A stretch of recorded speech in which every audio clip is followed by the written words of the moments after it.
Today,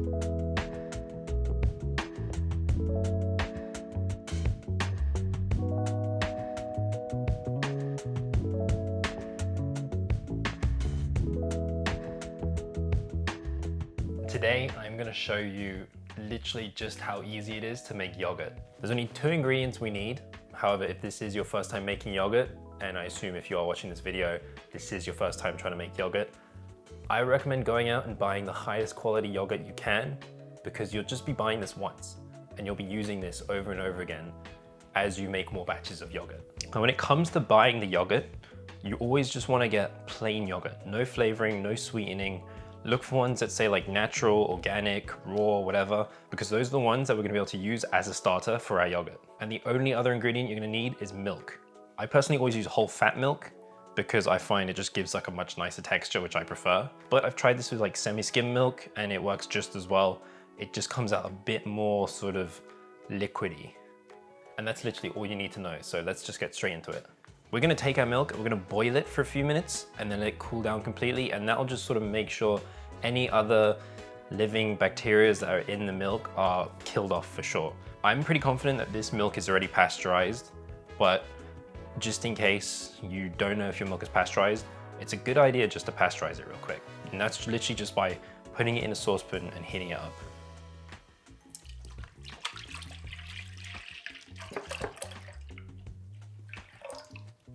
We're gonna go on the lowest heat setting and then we're gonna keep mixing this the entire time so that we don't burn the milk.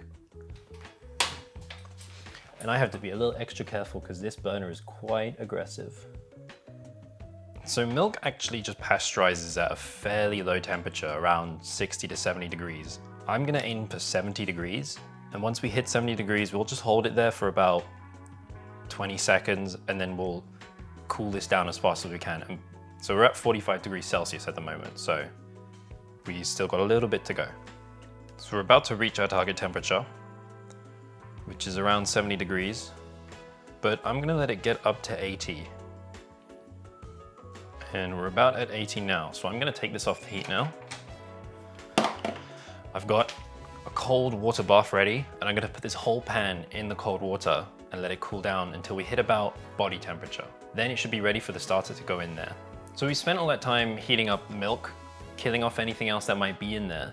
And now we need to cool it down because it needs to be at a temperature at which when we add our yogurt starter, it's not just gonna kill off the starter straight away. Now there is like a very specific temperature, I'll find it and throw it up here, but I just tend to go for body temperature because it's just one of the easier ways to tell the temperature of something. You can just dip your finger in it, and if it feels comfortable, then that's body temperature. And that's gonna be a good temperature for us to add a yogurt starter.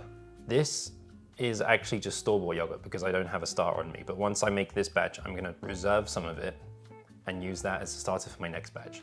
So this is basically, I went and bought the most expensive natural yogurt that was in the shop. You don't need much, just a little bit goes a long way because ultimately this will sort of just divide itself. But I'm gonna use about, what is that? Probably like 3 or 4 tablespoons worth. Just straight in there.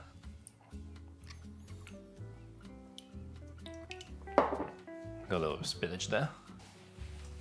We'll mix this in. And now you could put a lid on this and set this somewhere warm and it will work in here, but I'm gonna put this into some glass jars and I'm actually gonna run a little experiment. I'm gonna put one at room temperature because it's the winter time here, so it's gonna be a little bit colder, hovering around 15-ish degrees Celsius. But I'm also gonna put one in the oven with the light on. So the oven's not actually on, just the light. And that's a good way to keep things warm without sort of overheating them.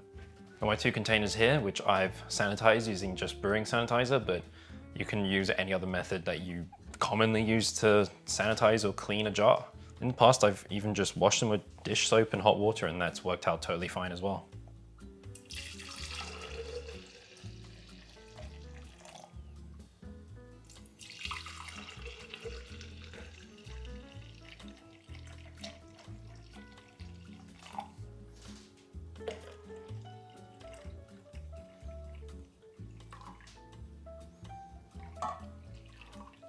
I like to just cover them with a little bit of plastic wrap, just to keep anything out. And so I'm gonna put this one at room temperature, so I'll just drop that over here. This one I'm gonna throw in the oven with just the light on. And tomorrow we'll see how much of a difference it makes.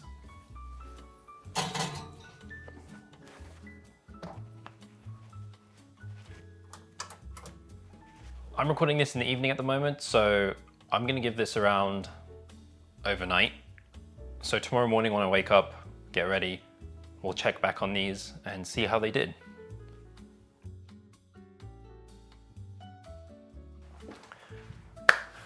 It is the very next day, so let's check on our yogurts.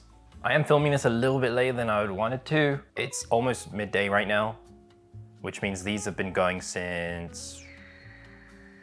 over 12 hours, which shouldn't be a problem at all. I think 12 hours is usually how long you should leave them, but we're a little bit over 12 hours. But let's check them out anyway. I wonder if you can guess which one has been where. And for reference, overnight in the kitchen, it's hovered around 15 degrees Celsius.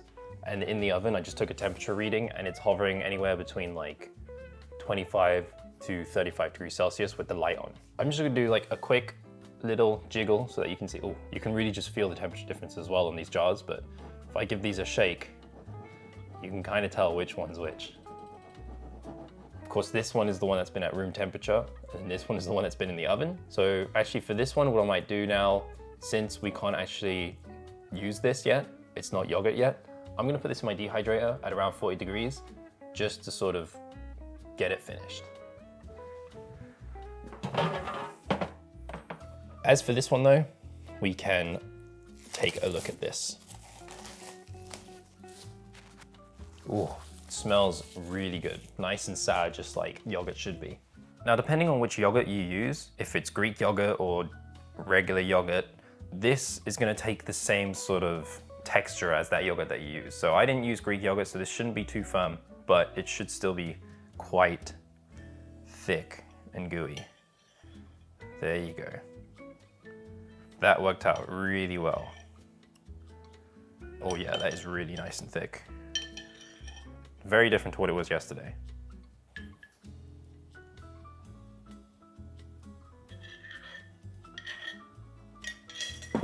I mean, I would talk about how it looks, but it just looks like yogurt because it is yogurt. Let's give it a taste.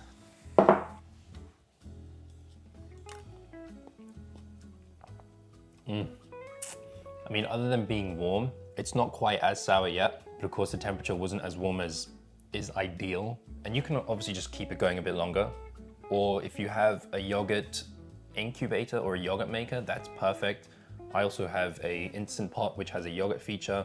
That's gonna be ideal. But if you don't have any of that, an oven with the light on works just as well. So what I'm gonna do now is just set some of this aside. And this will be our yogurt starter for our next batch.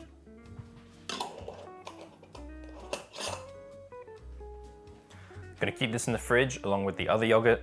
As long as this doesn't really go moldy, this shouldn't really go bad. The yogurt is really easy to make and it only takes a day or half a day, overnight really. And even some of the steps I took are unnecessary, like boiling the milk until it's pasteurized, because most milk comes pasteurized now. So all you would really need to do is bring it up to temperature, about 40 degrees, and then add your yogurt starter. Obviously there are ways to make this easier, like if you had a yogurt maker or an Instant Pot, but for anyone that doesn't have any of that kind of stuff, just an oven or just a warm spot, maybe by a radiator or a heater, just as good. If you found this video useful, don't forget to just hit like. And if you want to see more stuff like this from me, I'm gonna hit subscribe down the bottom corner there as well. That's it from me for this video.